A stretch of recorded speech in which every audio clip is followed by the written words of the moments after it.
Greetings and salutations, my beloved courtiers. Lord Vale here, and I'm here with another book reading.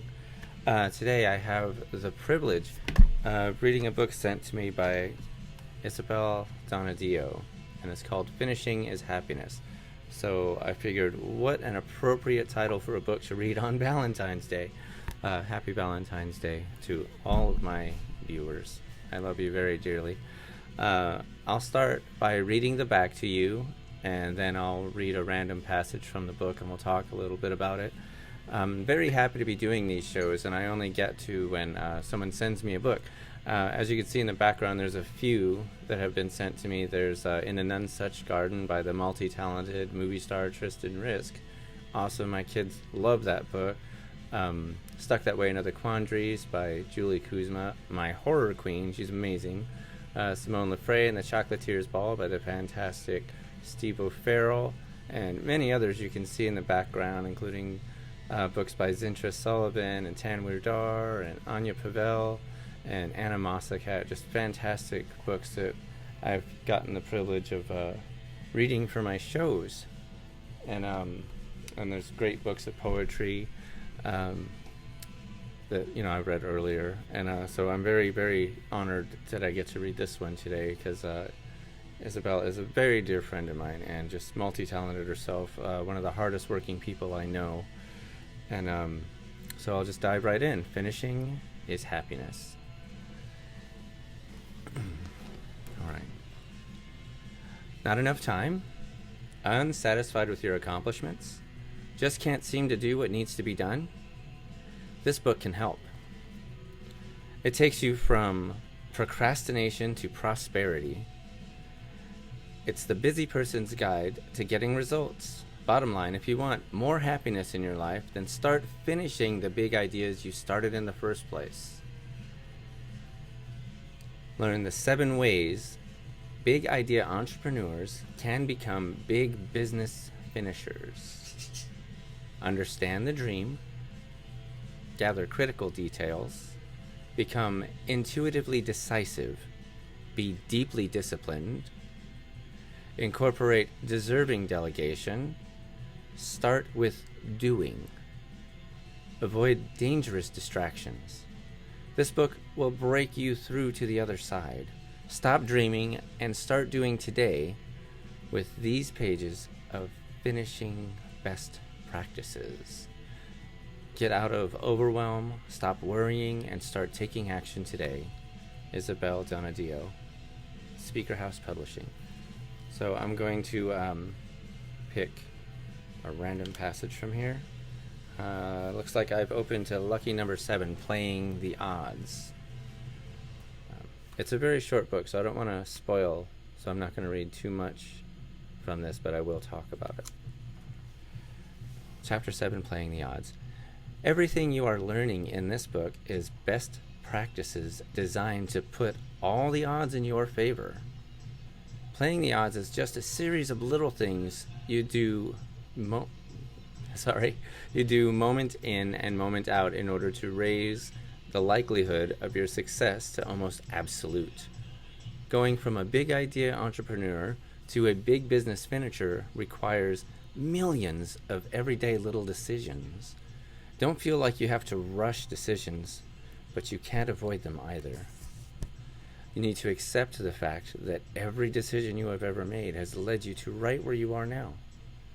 And in order to get to someplace new and better, you have to make even better decisions, sometimes over the course of years. Your goals require you to take action in all kinds of directions. You must be constantly weighing the pros and cons, estimating the outcomes, and projecting paths.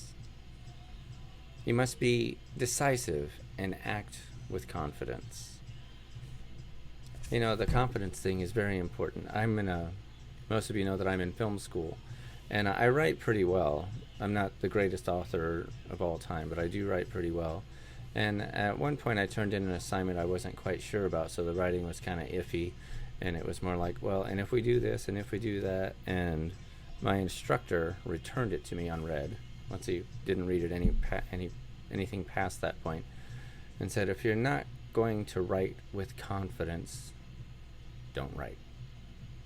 And that meant everything to me. So I did an instant rewrite and got 100% on it. So she's on to something factual here.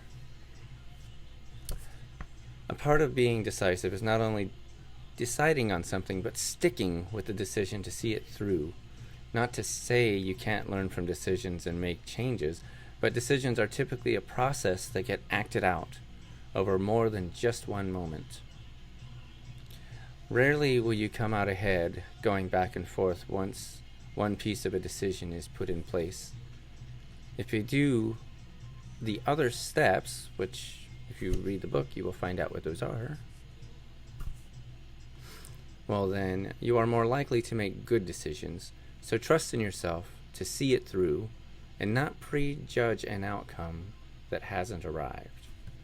Now, speaking from experience, vast experience I might add, from being in bands and, self-publishing novels and doing our various art projects, I can say that everything I just read is 100% true.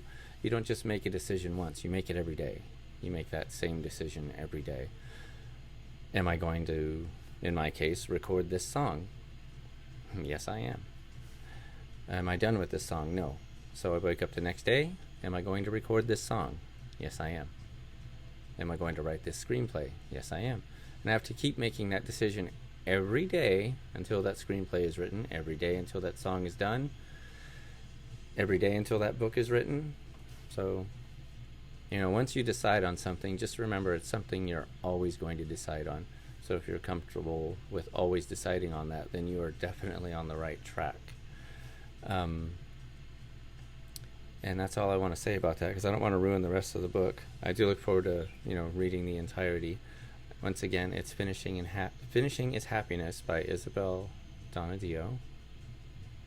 And I highly recommend you check it out if you are in a rut, or if you know that you're meant for something greater but just can't find the motivation to get started. Let Isabel help you out. I'm going to have the links to, there's 2 links. There's the hardcover and the paperback version, and then the Amazon Kindle version. All the links will be in the description. So I wish you all a wonderful night, and I hope that whatever your passion is, whatever you're really wanting to do with your life, I hope that you just find it in you one day to break out of the norm and do it. Even just to start it, even if it's just writing 50 words a day toward that goal. I really hope you do it, because there's nothing more fulfilling, even if the project is a failure, and I've had more than my share of failures. Even if the project is a failure, you still initially get that sense of accomplishment. And if it is a failure, and you've learned from that failure, then it isn't really a failure, it's just a lesson. So I hope that whatever it is you're passionate about, I hope you do it.